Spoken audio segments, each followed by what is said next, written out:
Welcome to Music and Madness, our Monday Night Live show. Tonight we've got a couple of fantastic guests.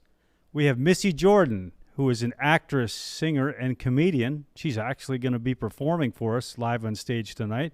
And I've got Brian Curl. He actually lives here, a Village resident, and is the owner of Heartland record label. And so we're going to find out a little bit about what the record industry is today and what it used to be, because it's definitely different today. Appreciate everybody tuning in on Monday. We've got, like I said, this live event. We're waiting for, let's see. I think Missie, are you ready? Yeah, Oh. Hi, honey, sorry, Gertie. Can you hear me? You probably don't need this. You can usually hear me. Yeah. Missy will be out here in just a minute. I'm sorry, okay. folks. She had to powder something. Yeah. So if you don't mind, I'd love to talk to you for just a minute if you don't mind. That'd be fun. Go right ahead. Wow, this is nice out here. I'm trying to see. You're the one with the record label. Label. I can talk. Oh, my goodness. You live here in the Villages? Yes. Good-looking guy. Are you married? Oh, well, all the good ones always are. It's too bad. You know, I tell people that's why I use this. I don't really even need this thing. I use it because in the Villages, you know, I push the women out of the way with this, and if I see a good-looking man, I grab him with that. Anyway, I just want to check something with our viewers. You're going to think I'm silly. Men, you can earmuff it, but this is driving me crazy. Hold on here. Oh, God. All right, ladies, I got one word for you, okay? Girdle. Right? Girdle, I'm just throwing this down. Girdle, it's that skin-snatching, crotch-crawling, badonkadonk. What do they call it? Badonkadonk now? I don't have a badonkadonk. There's barely anything left there, so it's probably just a badon, if you know what I mean. It's that hiney binding stuff. It's made out of latex and rubber. I mean, come on now. It's ridiculous. You have no idea how hard it is to get on and off, right, ladies? I mean, I'm telling you, my upper arms look amazing after 40 years of trying to pull that thing up on me. But you know, it's almost worse trying to take it off. I flew here to see Missy. I love to watch her do her shows. I support her. I knew her parents back in the day. And, you know, I come to see her after sitting on that airplane so long. I had to use the jaws of life to get the darn girdle off. I'm not kidding. I'm telling you, it's so different now. I guess... the Kardashians, they're kind of a big deal here right now, right? The Kardashians, Kris Kardashian, Kim Kardashian. Where do these girls get these trunks here? I don't get it. Isn't that what they call a junk in the trunk? Well, with me, I'm more like a hatchback, honey. There's not a whole lot there, but anyway, you know, I don't know how they have that now. Apparently nowadays, you can have this sucked out, and you can put implants here. I mean, I don't know. I don't get that. There's even a song about it, right? Apple bottom jeans, boots with the fur. Shorty got low. I'm going to tell you something. I don't have apple bottoms here, folks. It's more like applesauce, and yeah, it's low, unfortunately. Near my bass, no tushy. My trebles near my bass, no never mind. Oh, God. Well, anyway, this was fun. She's got to be ready here pretty soon. I'll check on her. But I got to say, I hope you had some fun here. You're going to love this podcast. Some great people here. We love our friends out here in the Villages. And, hey, if you're single, check out Gertie Comedy. You got to check it out. I've even got a T-shirt now. Can you believe it? I'm on a T-shirt. So, anyway, I came. I made it awkward. Let me check on Missy. I'll be back. Tom? Yes, sir. How did she get in here? Who is that? I don't know. We tried closing the gate, but you just got to stop giving out the access numbers. Yeah. Because Missie Jordan. That's who I was expecting. I remember Missie Jordan was an attractive lady, but she was a great singer, and yes. We seen her at the Villages Got Talent. And you're right. We got to change the gate code. That's exactly what we're going to do next week. You know. I think she's okay with coming out now. All right. I guess. Are you hearing voices in your head? Missy's coming back. I guess she's coming out. Sorry, folks, about that interruption, but here's Missy Jordan. Ladies and gentlemen, the keeper of the keys, the countess of the clink, the mistress of Murderers Row, Matron Mama Morton.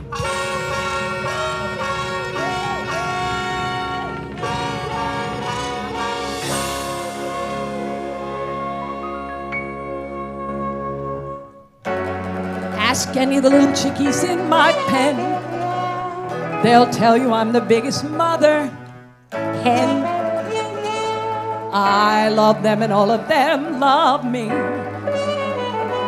Because the system works, the system called reciprocity.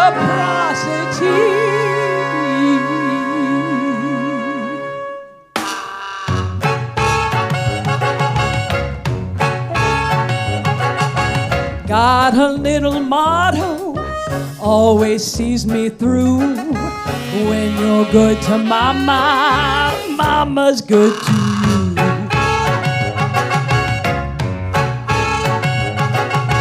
There's a little thing I'm prepared to do. You give me a favor, I'll do one for you.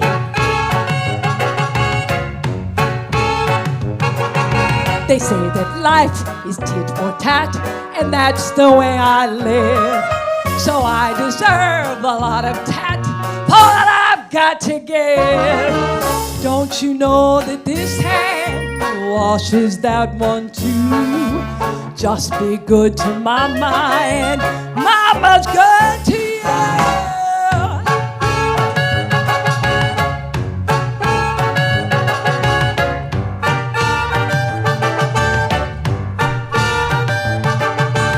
If you like my gravy, pepper my ragu, spice it up for mama, she'll get hot for you.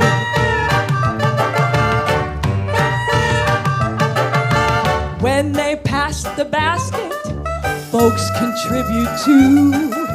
You put in for mama, she'll put out for you.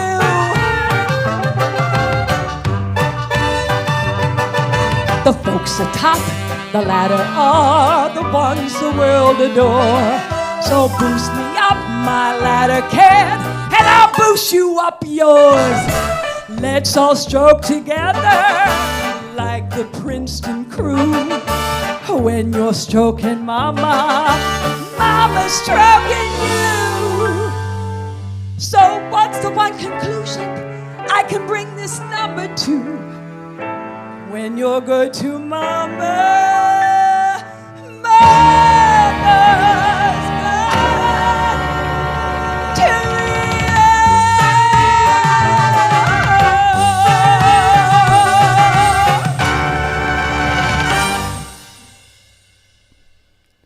I don't know, folks. What do you think? I would say that was a fantastic. That was quite fantastic. Fantastic performance. And we're going to bring Missy down here and talk to her a little bit. I think it's an excellent idea. She's got a great comedy act and a great singing act. Have a seat right there and get those headphones on and the microphone. These things, you got to get right on them. So.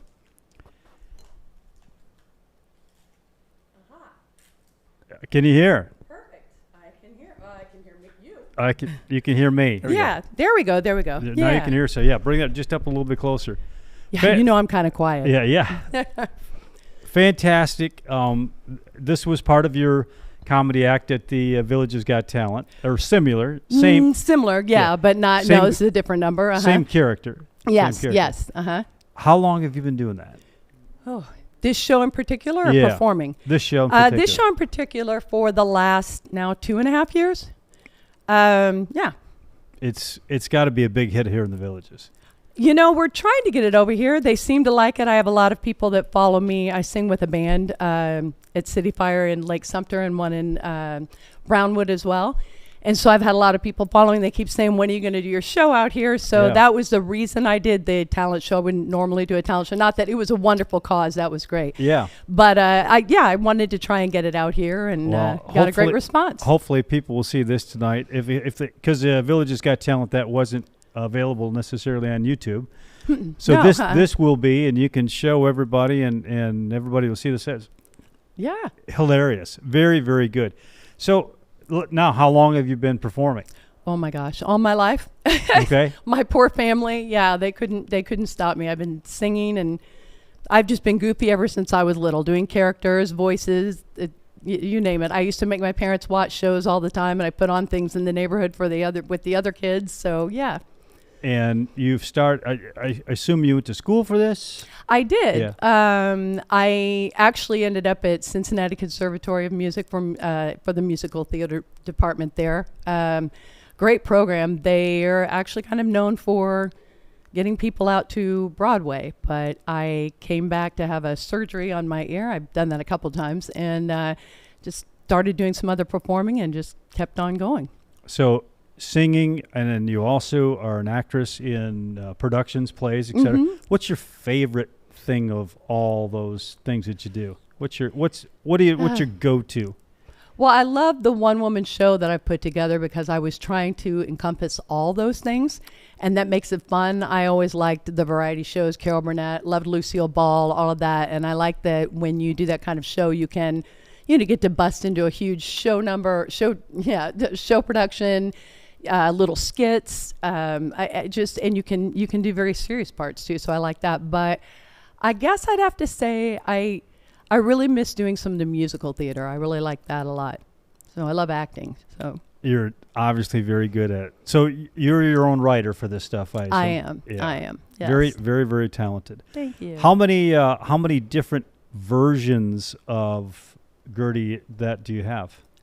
Not sure what you mean. As far as how many different comedic acts? Gosh, I just keep writing jokes all the time. Okay. So as things come up, I try to make it different. What I did today was a little different than what I did. Well, very different from what I did at the talent contest. I've done some other things. I did an open mic at Funny Bone and did something different there. But I've been doing a lot of things on social media.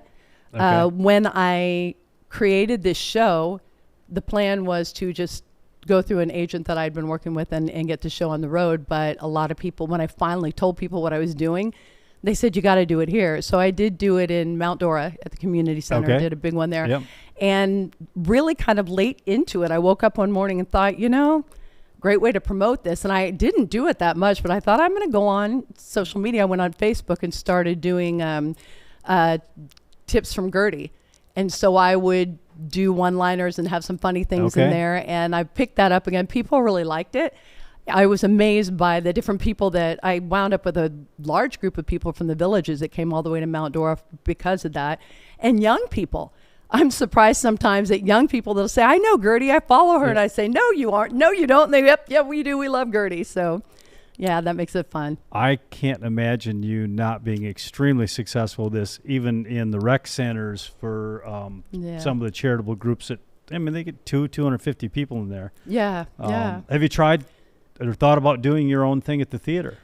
I have. I'm actually going to be at the Old Mill Playhouse on April 24th doing my full one-woman show. It's called I'm Not Done Yet. Okay. The show itself, it's funny. People are so in love with Gertie, which is wonderful, but I kind of tease now. They'll ask me about it and they'll talk about Gertie and I'll say, I'm in the show too. Yeah. But the show is basically my journey to becoming a performer and the things that I've learned and gone through with that. And I do some impressions in it. I have some film in it. I sing many different styles of music. Here we were doing some musical theater, but I have a medley because I came from a family of 8 kids. Okay. And there was a lot of music with my parents as well all the way down. So I have a medley that I do some short bits and I have the audience join in and they all say, we know all these songs. And it starts from like my oldest sister with Downtown. You remember that song? Oh yeah, yeah. Yeah, Downtown, and it goes all the way, kind of comes all the way to the forefront. So everybody, I think everybody gets to hear a little.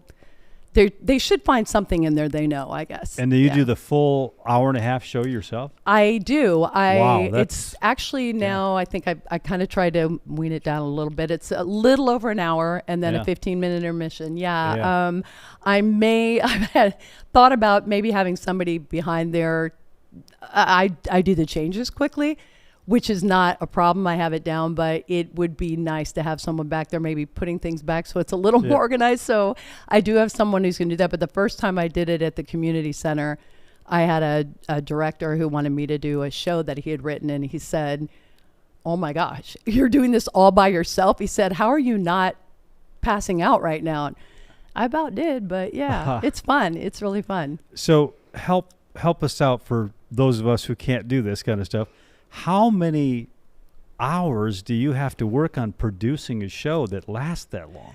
I mean, it's got to be a lot. Well, this is kind of crazy. I've told people, had someone said to me, Missy, put a show together and put this, and this in it, I would have said, I can't do that. I don't know how to do any of that. There are actually some things that I did in the first show that aren't in the show now because we thought maybe it wasn't a fit for it, but I do some character voices, and everybody's called me Missy Mouse. So I had a mouse animation on a screen, so while I was changing, they could watch that. And then I revamped it by having a caricature done of Gertie, which is great, where she comes out and chases it off. But it gives me a chance to change clothes. Yeah. So, no, this is the short story of this is I'd been traveling with a band in South Florida for a couple of years. The head of the band is also an agent with a local and national tribute. They book tribute bands. I can talk today. Gertie's doing better than me. But we would come up with extra shows when there was something special. We'd kind of collaborate and come up with things we could do. And I got an idea for something I wanted to do, kind of a Carol Burnett type thing, and everybody thought it was great. And then this is crazy. I always break into voices. I'm just that crazy theater person. And I would always do a New York accent. I don't know why. But then I had this old hacking, coughing Brooklyn woman. I don't go quite that far with Gertie because I have to sing. But everybody would ask me to do it. And I am the publisher of magazines. Oh, okay. We went to our conference. And when we were at the conference, my division manager knew I did that. And she would ask me at several things to sing. They want to get you up to sing, et cetera. And when the day of it, we were going to do it, she said, I think it would be hilarious if you went up and did that old hacking, coughing Brooklyn woman. Didn't even have a name for her then. I'm dressed in A-line Audrey Hepburn, hair done, the whole thing. And I said, okay. So I went up and did it.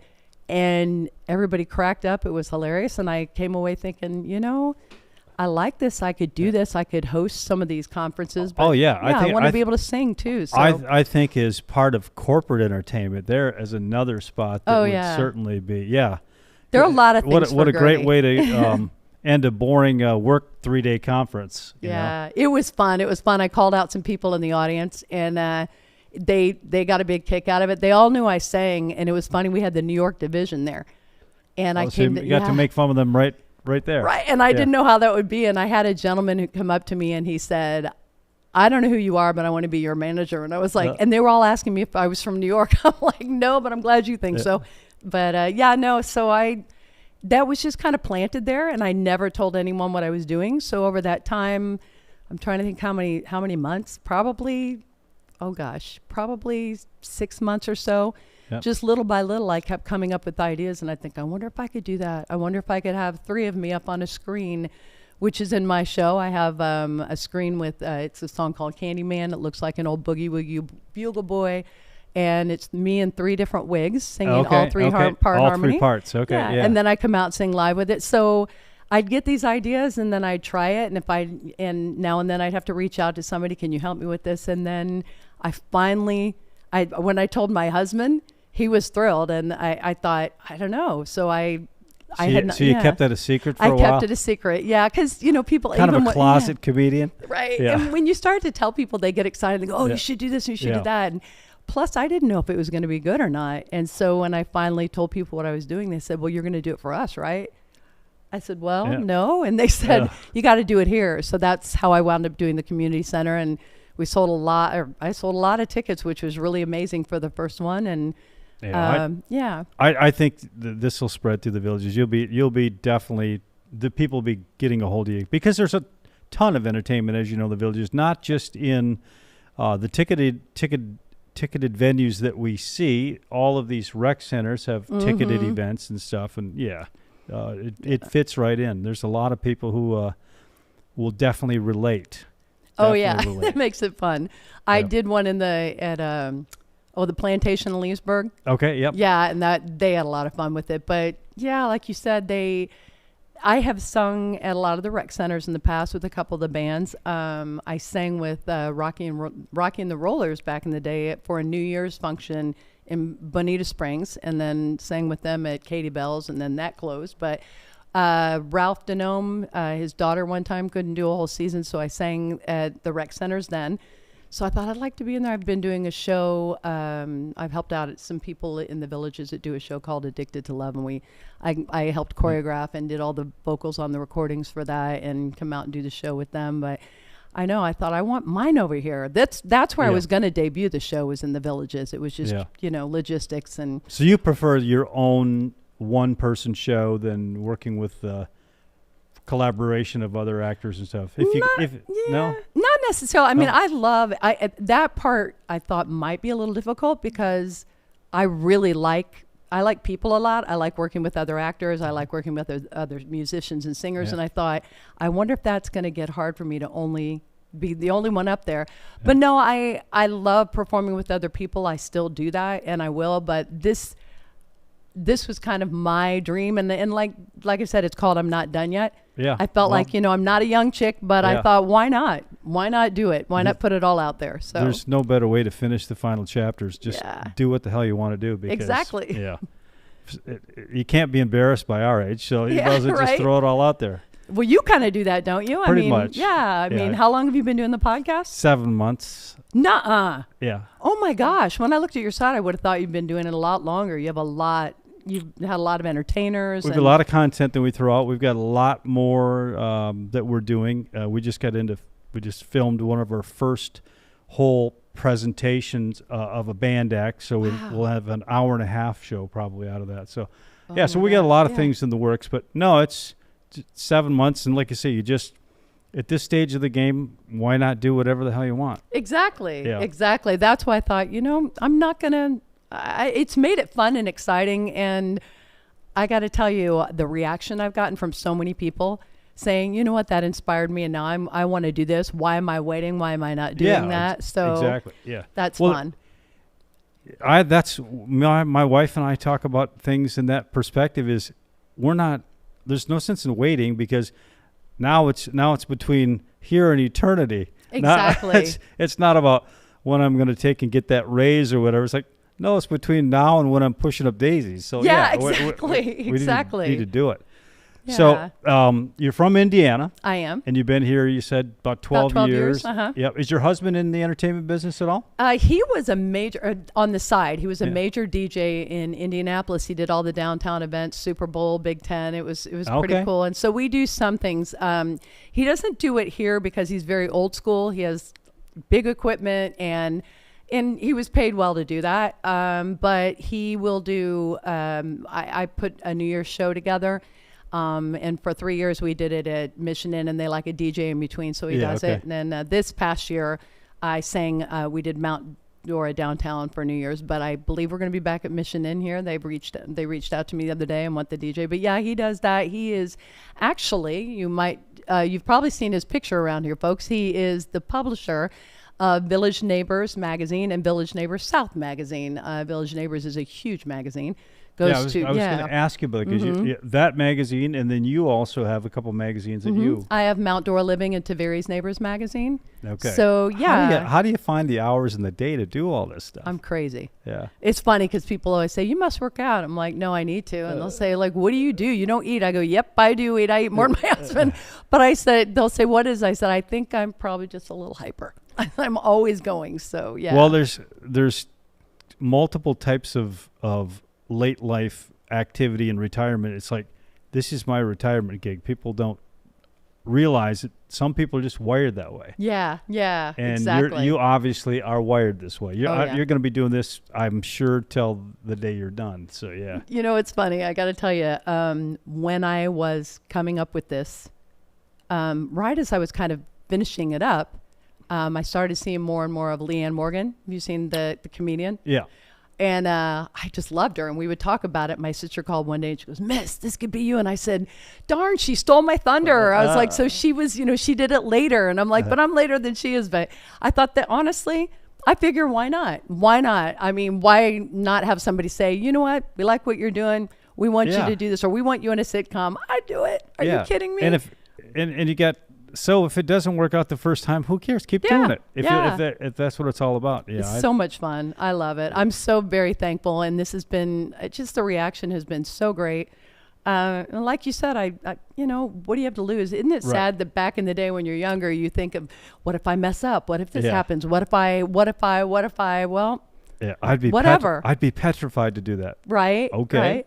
New York, going to New York, I used to think, how would I make it? What would I do? I mean, I'm a hard worker. I'm used to working, but I won't know my way around. I won't know what to do. Now I'm like, who cares? Yeah, exactly. Figure it out. You'd get there. So I never really got to do that, which little story to throw in there that's kind of cool. My quasi almost claim to fame. I actually, through a turn of events, I didn't even get to go see a Broadway show until I was like 40. I think it was 30, 40. Yeah. And my daughters were, Mom, this is what you went to school for. Yeah. And then I had 4 daughters. And, but I decided at one point, kind of like now, my girls are older, and I thought, I started looking at shows there, and I thought, it's like they're really going to take somebody from Indiana, but you never know. I wound up getting to have a private audition with Tara Rubin of Tara Rubin Productions in New York. And they called me back for the replacement cast of Mamma Mia. And I was like, wow, I didn't wind up getting to it, but that was the callback. But I thought, how cool is that? And I called a friend of mine who, he was actually the understudy for Matthew Broderick in The Producers. And I called him and I said, so how does this work? I know what an understudy is. How does this work? Well, they call it. And he said, it was a year before they called me.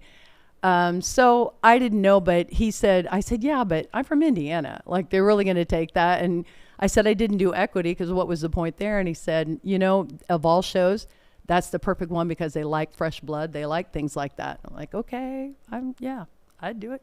Yeah.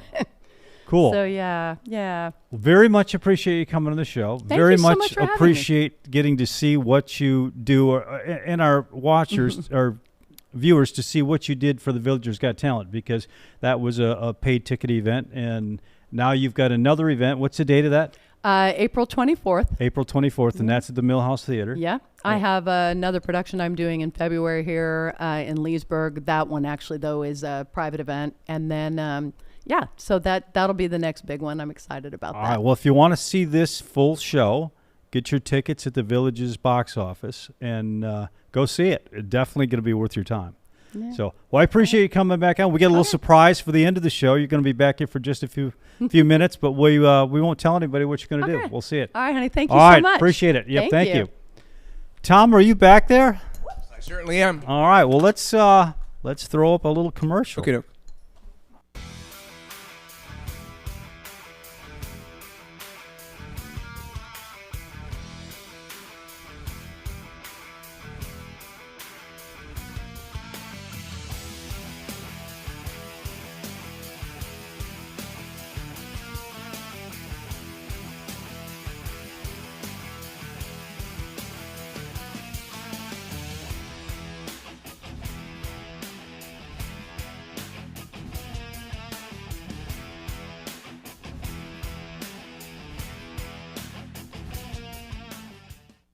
Was that not great, or was that great? That was awesome. She is extremely talented. Oh my gosh! And people got to go see that show. So with me right now is Brian Curl, and Brian Curl you own and operate Heartland record label. Heartland Records, Nashville.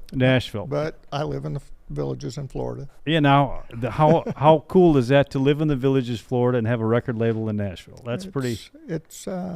It's difficult. Do you go back to Nashville much or not? I go back when I can, if I need to.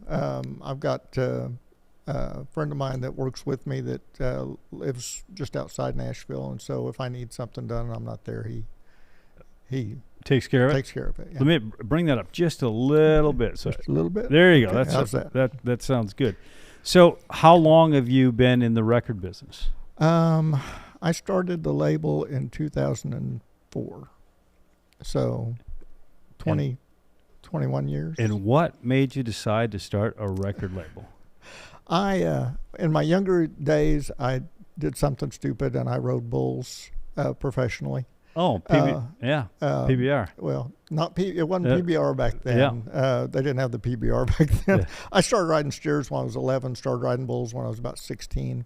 And then after I hit 18, I was riding professionally, and I had a company that sponsored me and paid my entry fees and my gas, and they also sponsored a country singer whose name was Brian.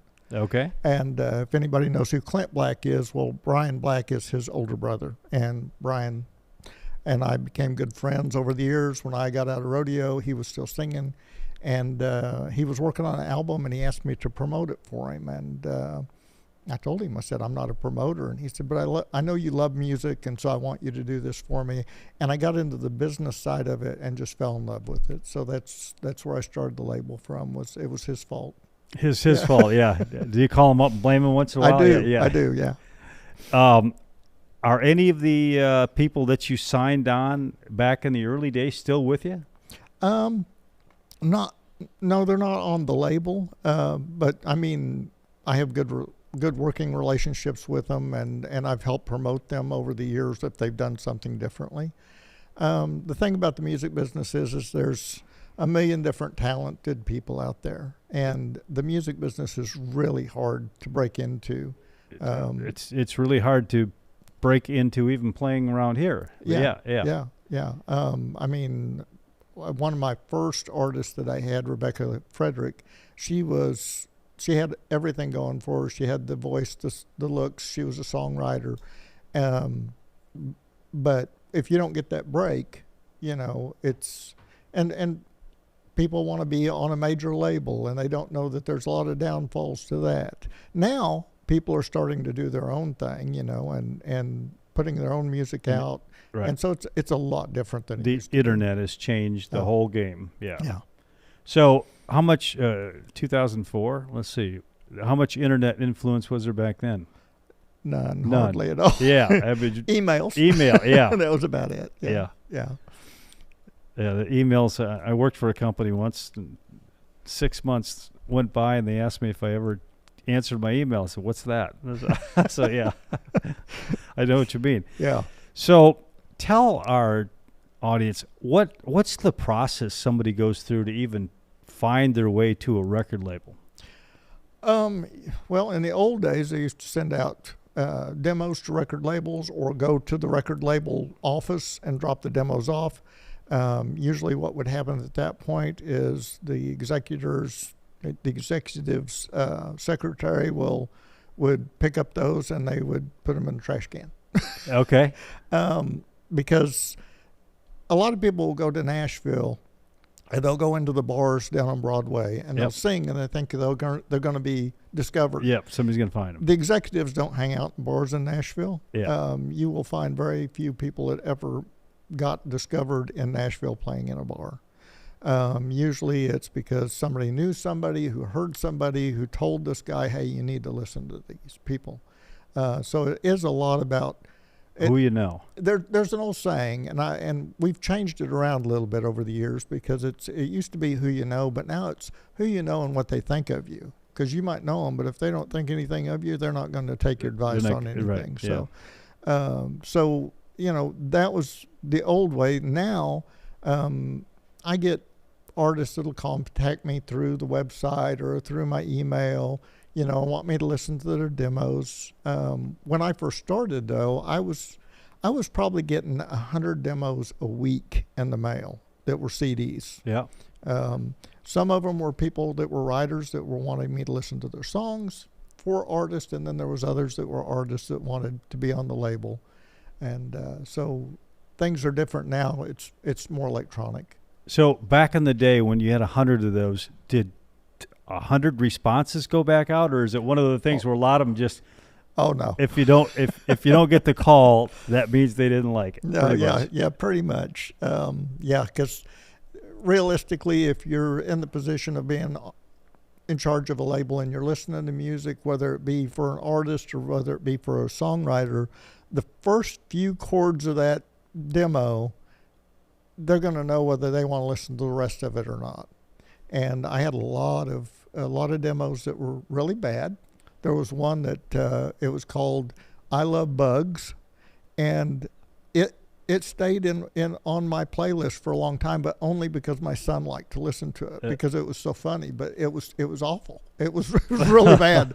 Probably the worst song I'd ever heard. But at the same time, you would get demos. Like I got a demo one day from a songwriter that wanted me to listen to their music, and I listened to the first song, I listened to the second song, I listened to the third song, and they were all amazing. And he'd been a writer in Nashville for years. Him and I we became really good friends, and he is actually the one that helps me with my label now that lives in Nashville. And he had written for Starstruck Productions, which was Reba's production company for many years. He was one of the writers there for her, co-wrote some songs with her. Aaron Neville had a song that went to number 2 that he wrote. So, I mean, you never know who you're going to meet through that process. Yeah.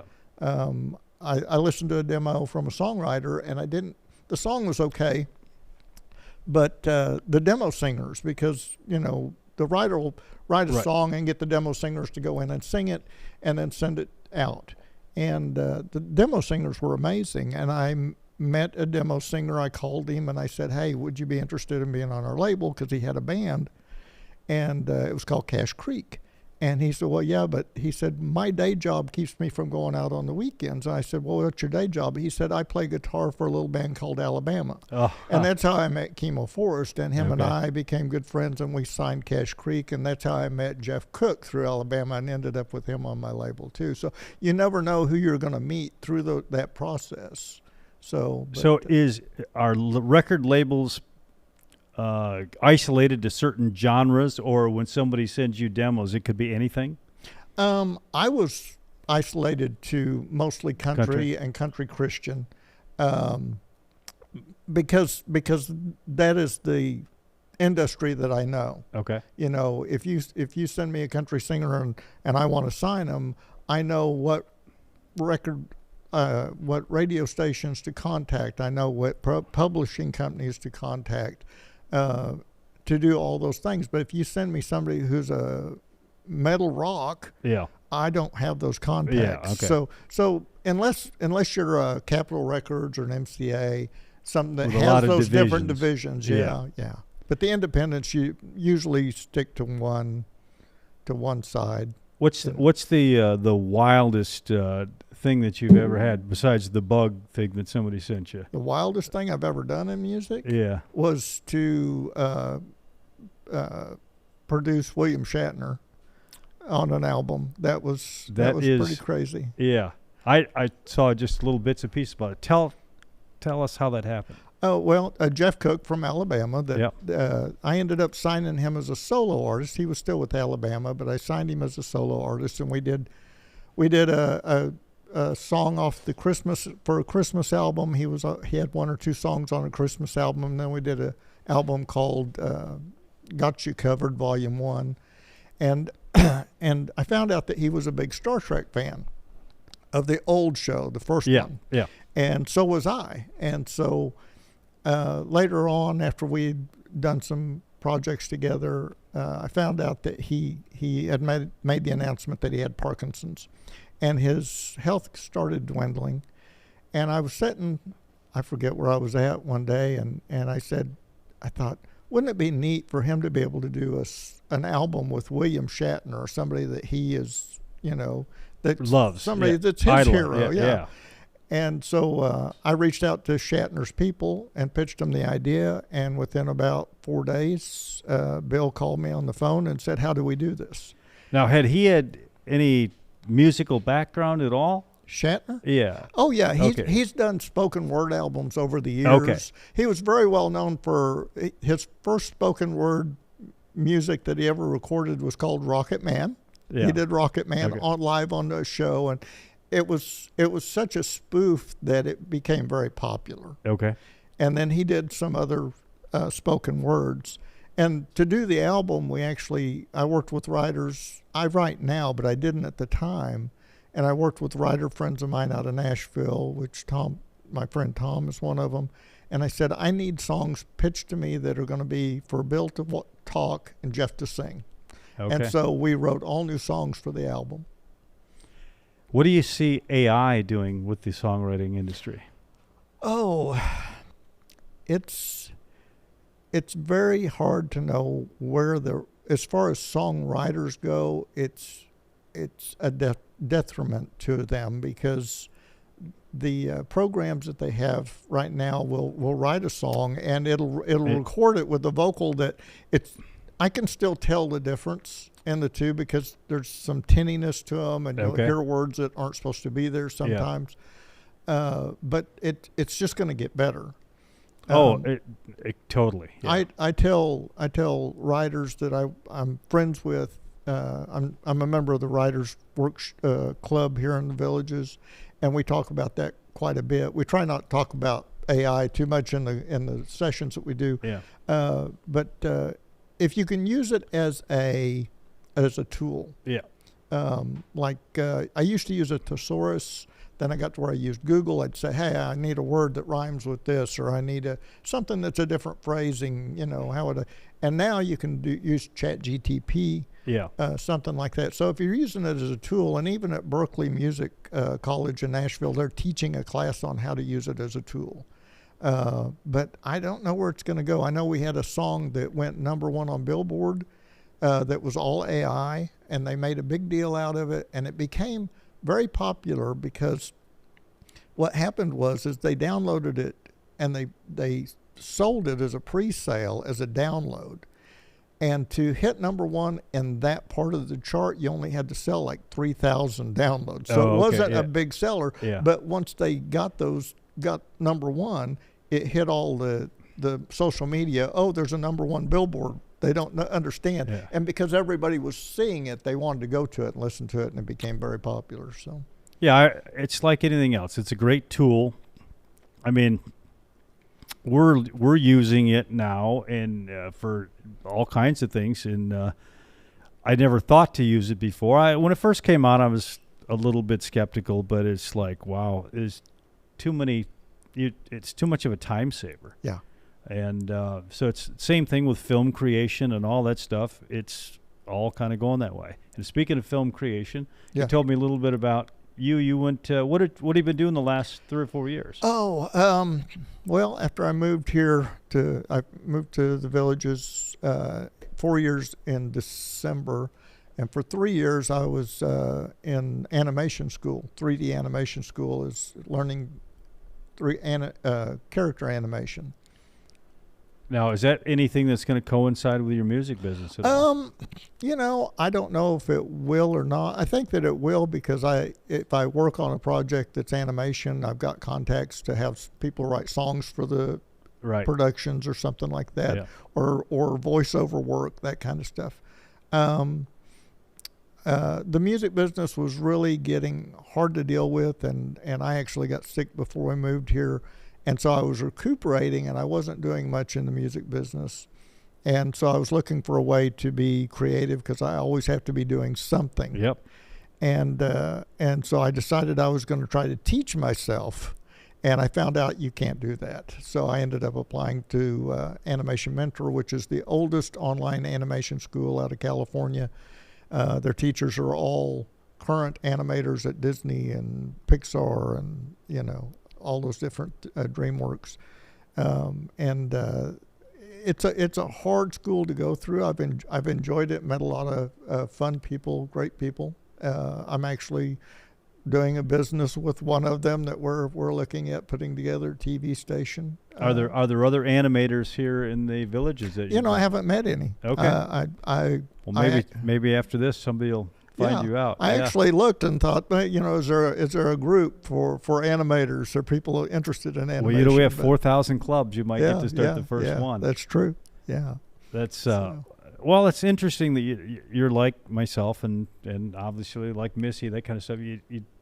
The wheels just keep turning. Yeah. You just got to keep active. Yeah. And so back to the music business a bit. Are you more active in it now than you were when you were? Yeah, we've once I got into songwriting, and after I moved here, and then I got into the songwriters group, I've been a little more pushing myself a little more to write more music, and then I have quality demos made because I have some contacts in Nashville. Yep. And then I started pitching them. I've got a single that I wrote and produced, and it's a duo called named Samir and Victoria, and that single will be out on Heartland Records February 13th. Okay. It'll be available on all the streaming platforms. And then I just pitched one of my songs to Waylon Jennings' grandson. Okay. And the song is called Highwayman Riding Home. Okay. And it's kind of an ode to the Highwayman, which Waylon was. Was part that was. of, so. I love the Highwayman. Yeah.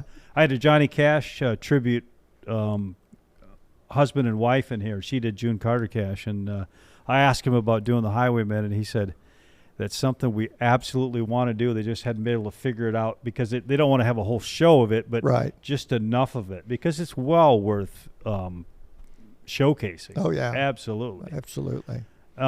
So when you said get the song demoed, explain to us what's that process? Well, after the songwriter writes a song, you'll reach usually you have contacts that are musicians or engineers, and you contact them and say, hey, I need demos. Usually if you need demos done, most people that do demo work will say, okay, you have to have a minimum of 4.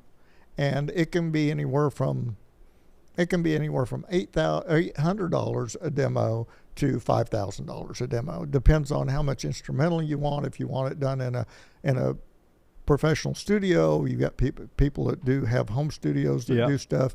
It may just be an acoustic demo where you've got a guitar and maybe a drum track behind it. So it just kind of depends on that, and bringing in a demo singer, whether you need a female or a male, and using it that way. But you get into, you were talking about AI. I've got a friend that wrote a song. Him and his songwriting friend wrote a song that Olivia Newton-John actually sang on her album. Her daughter and her cut it before she passed away. And it's a great song, but here a while back he told me, he said, we put it into one of those AI programs, even though it was a great song already, just to see what it'd do, and it just boosted it even more. So I don't know, like I said, I don't know where that's going as far as people that are songwriters using that for demos. Because I mean, when you're having to pay a couple of $1,000s for a demo, if I'm a songwriter and I've written the lyrics and I've got the melody, if I can put it into a program and have it done professionally and sound great to send it out to somebody, right? I mean, that's going to cut a lot of cost out in 10 minutes. Yeah, exactly. It's amazing. I have one of the apps about that kind of stuff, and you can ask it to write a song about a dead daisy in the flower patch. I mean, next thing you know, here it is. So when you, as a songwriter, writing the song and the lyrics and that kind of stuff is one thing. Writing the music part of it that goes with it, does a songwriter do both of those? Sometimes okay. You're just a lyricist. Yeah, lyricist. Sometimes you might be a composer too. I am a semi-composer, okay, because I don't play music, but I know the melody in my head that I want, and I can convey that to Chemo or whoever's doing the demo for me, and we can work up the melody and things together like that. But it just depends. There's people out there that they write poems, and a poem can be made into a song. Absolutely. And so they need to get with somebody who can compose music to it. Yeah, that's where I think AI is going to really help a lot of people out. Like I said, who might write poetry and geez, that might be a great song, but I don't know the first thing about composing. The problem with that is though that it's because it's so new. There's a lot of legalities. If you take your poem and you put it into the AI and you say, hey, give me a tune for this, I'm not going to give you a tune. I want you to generate it. Or I want you to generate a whole song because I want it to say this, and it generates it.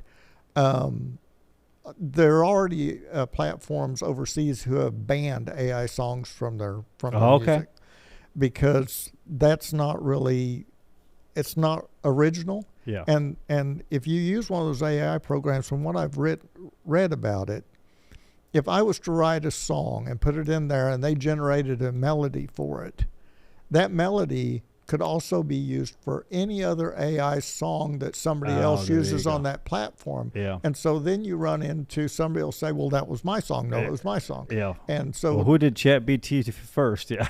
Right. Yeah.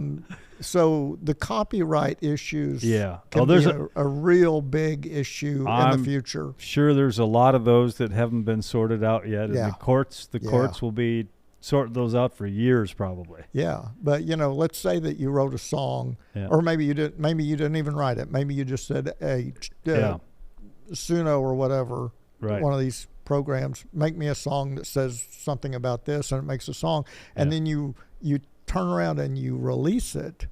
Well, not only does Suno, they still have some rights to it. It says that they give you rights. I've read, there's a couple of different YouTube sites of lawyers who can talk about this stuff. They still have some rights. They can't use it to release anything, but they can get a hold of you and say, hey, we want some of your money if you're making a bunch of money off of something. And if they have more money than you did to start with, they're going to out money you to get it anyway. Yeah. But also, if that song, that melody is used on another song, then there's going to be issues there. Yeah. So you might not be able to fight for those because you just got it off of Chat and GPT. So you've got this song that went big and you're wonderful, and all of a sudden you're in a court case and you're losing money because you're having to pay attorney fees and all that stuff. So exactly. So if I'm an artist and I send you something and you like it and you want to take and sign me up, what's the biggest misconception that a lot of songwriters and musicians have about signing up for a label? The biggest misconception is that all independent labels are out just to take your money. Yeah. Okay. Okay. And there are a lot out there. There's a lot of them that'll say, "Oh yeah, you're wonderful," and for $10,000, we'll do your album and we'll put you out on a single and all this stuff, and then they take your money and they do a terrible job on whatever they do, if they do anything at all. That's like, I want to be a model.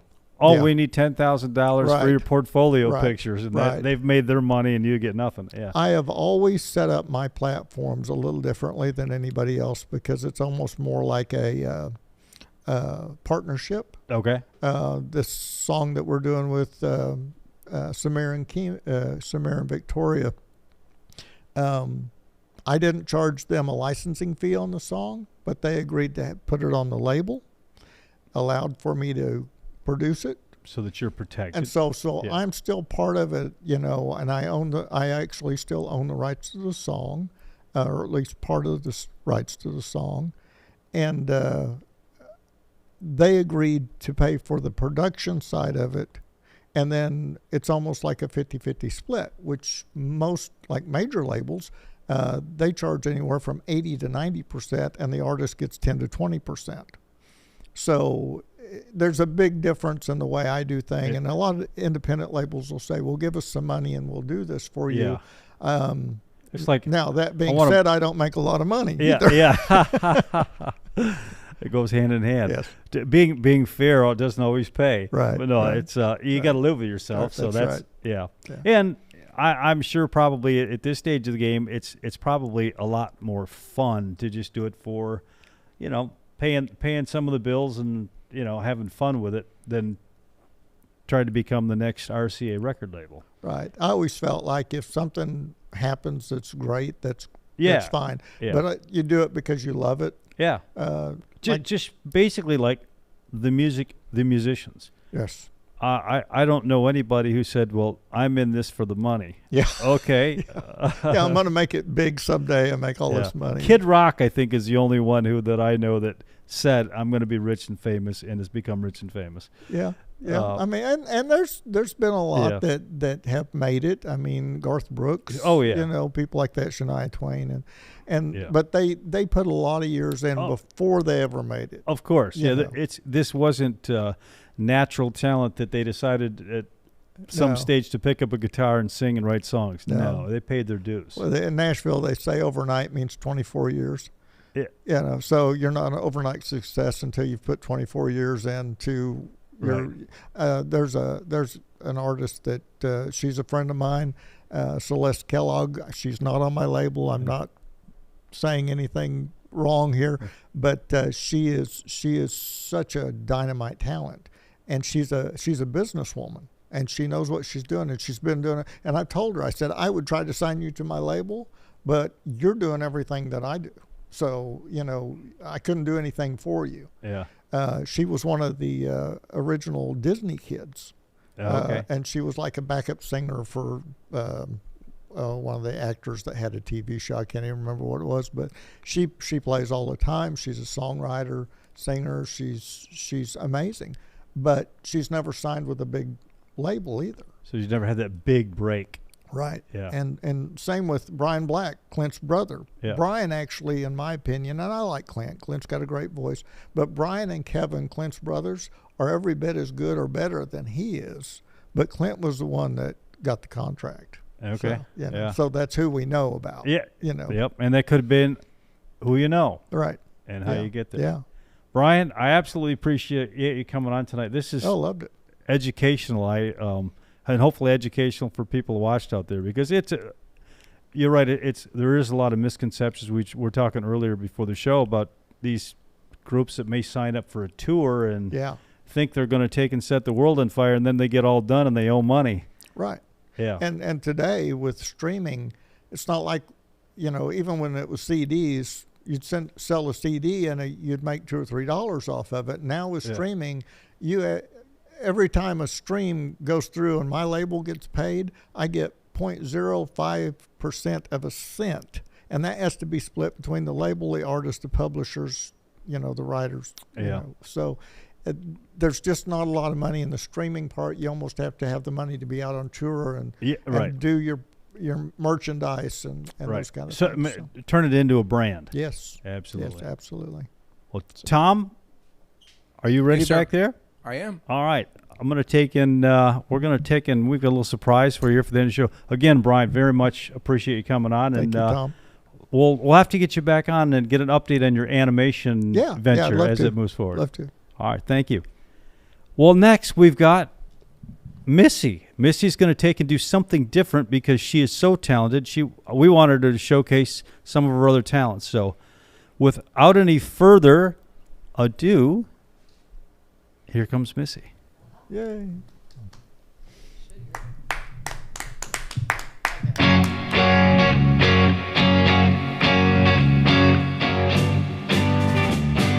Thought we'd change it up a little bit.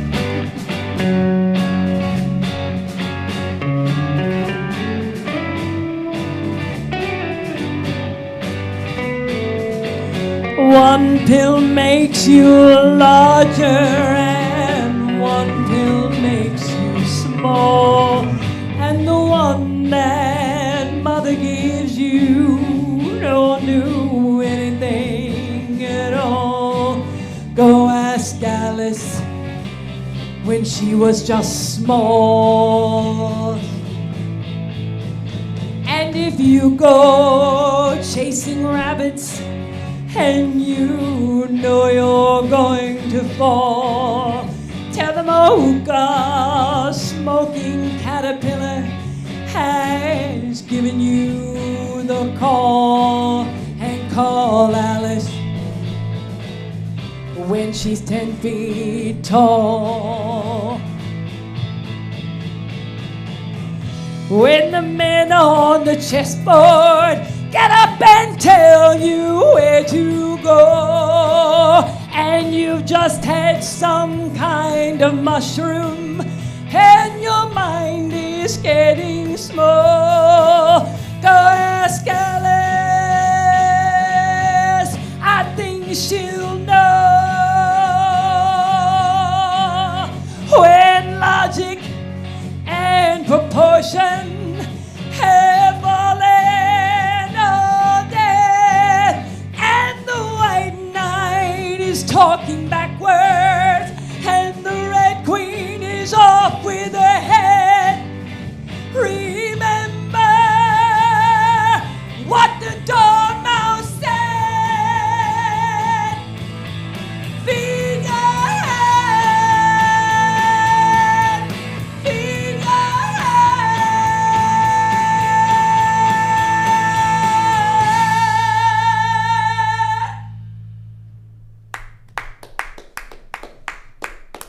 Absolutely awesome. Thank you for turning in to Music and Madness on a Monday Night Live.